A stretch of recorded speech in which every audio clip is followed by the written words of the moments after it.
Sir உங்களுக்கு ஒரு டெம்ப்ளேட்டே உருவாக்கலாம், அன்றே கரித்தார் செல்வி அப்படின்னு. நீங்க என்ன சொன்னாலும் அது அப்படியே நடக்குது. அதனால இந்த 2026ல என்னென்ன விஷயங்கள்லாம் வந்து ஆபத்துகளா வரக்கூடிய வாய்ப்புகள் இருக்கு, ஆச்சரியமா வரக்கூடிய வாய்ப்புகள் எதுக்கெல்லாம் இருக்கு? இமாலய பகுதி வந்து பெரிய சேதம் வரும்.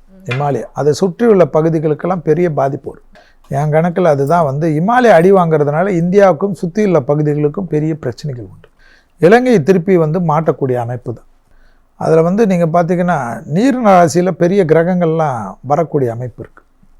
அது வந்து கடகத்தில் குரு உச்சமாகி மீனத்தை பார்க்குறதுனால சனியை பார்க்குறதுனால ஏதோ பெரிய பலம் கொடுக்கணும்லாம் கிடையாது. போட்டு அடி, சனிக்கு ஃபுல் சப்போர்ட் கொடுப்பார்.